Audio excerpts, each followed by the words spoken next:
आपल्या महाराष्ट्रातील सध्या गाजत असलेला सर्वात मोठा प्रश्न आणि जी खरी मराठा समाजाची गरज आहे, ती गरज पूर्ण होण्याच्या निमित्तानं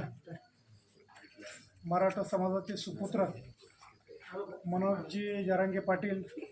यांनी दुसऱ्यांदा सुरू केलेलं आमरण उपोषण आज शासन म्हणा किंवा निवृत्त न्यायमूर्तींनी त्यांना त्या ठिकाणी भेट देऊन कायदेशीर बाजू समजावून सांगितल्यानंतर उपोषण थांबवण्याचा निर्णय घेतला आहे आणि सरकारला अल्टिमेटम देत पुढील 2 जानेवारी या तारखेपर्यंत स्थगिती त्यांनी आपल्या निर्णयाला दिली। तसं बघितलं तर हा प्रश्न मराठा क्रांती मोर्चापासून सुरू होतो। सकल मराठा समाजाचे साधारणपणे 50च्या अधिकचे मोर्चे महाराष्ट्रामध्ये निघाले। न भूतो न भविष्यती अशा पद्धतीचे हे मोर्चे होत असताना समाजाने अतिशय शिस्तबद्ध पद्धतीने त्या ठिकाणी मोर्चे काढले। अगदी आपण ज्या ठिकाणाहून चालत जातो त्या ठिकाणी पाण्याची बॉटल म्हणा किंवा कागदाचा एक कपटासुद्धा त्या ठिकाणी राहणार नाही अशा पद्धतीची काळजी घेत एक समाजाने आपल्यातली एकजूट दाखवून दिली। त्यानंतरच्या काळामध्ये सरकारी चालढकल ज्याला म्हणतात ती चालढकल पुढे सुरू राहिली, कारण हा प्रश्न जटिल प्रश्न म्हणून त्या ठिकाणी सगळ्यांचा म्हणजे आज ज्या अभ्यासक आहेत आणि त्याच मुद्द्यावर आज तसं बघितलं तर जरांगे पाटलांना त्या ठिकाणी थांबवलं। परिस्थिती अशी आहे की आपल्याकडं कुणबी म्हणून जी प्रमाणपत्र मिळत आहे साधारणपणे 50 वर्षापर्यंतचे पुरावे दिल्यानंतर किंवा 60-70 वर्षापर्यंतचे आपले काही लोकांचे पुरावे त्या ठिकाणी मिळत आहेत आणि मिळाल्यानंतर आपल्याकडे ही पद्धती होती की पुरावे आणि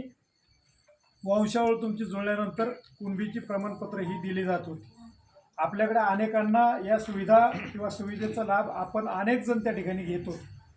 परंतु काही मराठा समाजाला मात्र किंवा विदर्भामध्ये ज्या ठिकाणी निजामाची राजवट किंवा इतर राजवटी त्या काळामध्ये होत्या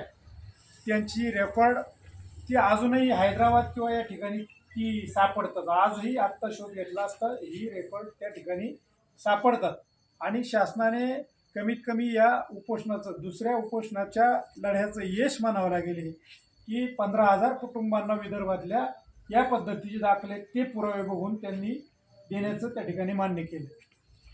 ही मागणी तुम्ही मग अशी बोलत असताना जरा मुद्दा एक रास्ता आला। ही मागणी सुरुवातीला हीच होती की कुणबीची प्रमाणपत्र त्या ठिकाणच्या लोकांना ती देण्यात यावीत शोध घेऊन, परंतु सकल मराठा समाज त्या गोष्टीला मनोज जरांगे पाटलांना चिकटलं। ही एक चांगली गोष्ट झाली, चांगलीच झाली, कारण हा प्रश्न फक्त तेवढ्यापुरताच होता, परंतु नंतरच्या काळामध्ये याला राज्यव्यापी स्वरूप आलं। राज्यव्यापी स्वरूप म्हणजे कोकण असेल किंवा मराठा विदर्भ सगळीकडून त्याला भरभरून अशा पद्धतीचा पाठिंबा मिळाला आणि सरकारने याकरता मुदत वाढवून, कारण या सगळ्या कायदेशीर बाबींची पूर्तता कोणीही असेल तरी ती एका दिवसात काही करू शकणार नाही किंवा 4 म्हणजे यात सरकारचा आडेलतट्टू धोरण असेल किंवा वेळकाढूपणा म्हणजे तेच वेळकाढूपणा, परंतु या रेट्या पुढं सरकारला कुठंतरी 2 पावलं नंतर घ्यावं लागलं, कारण ही साखळी उपोषणं आणि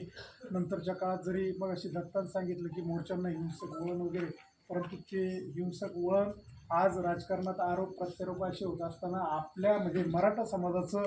नेतृत्व किंवा मराठा समाजाचं आंदोलन भरकटवण्याकरता केलेला काही लोकांनी केलेला प्रयत्न हे आरोप करणं आपल्या दृष्टिकोनातून बरोबर चुकीचं आहे। समजा जे झालं ते झालं,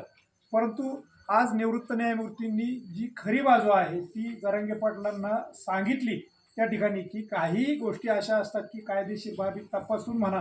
ज्या गोष्टी लगेच करता येण्याजोग्या होत्या त्या गोष्टींना शासनाने सुरुवात पण केली। 15,000 लोकांची कुणबीची प्रमाणपत्र त्या ठिकाणी पुरावे दिल्यानंतर पुरावे न देता अजूनपर्यंत कायद्यात बदल व्हायचा, त्यामुळं पुरावे दिल्यानंतर या सगळ्या बाबींना मान्यता त्यांनी म्हणजे निजामाच्या दप्तरी जे रेकॉर्ड होतं त्या बाबींना त्यांनी मान्यता दिलेली आणि अशा पद्धतीचे होत असताना आपल्या गावचे सुपुत्र प्रकाश लामखडे यांनी सुद्धा या आंदोलनाला पाठिंबा किंवा मनोज जरांगे पाटलांच्या त्यांच्या मनामध्ये सकल मराठा समाजा आपल्या सगळ्यांच्याच मनामध्ये तसं बघितलं तरी ही भावना आहे, परंतु त्यांनी जे पाऊल उचललं त्याला आपण सगळ्यांनी या ठिकाणी पाठिंबा दिला। परंतु काही गोष्टी अशा असतात दुपारीही तहसीलदार आल्यानंतर त्या चर्चा झाल्या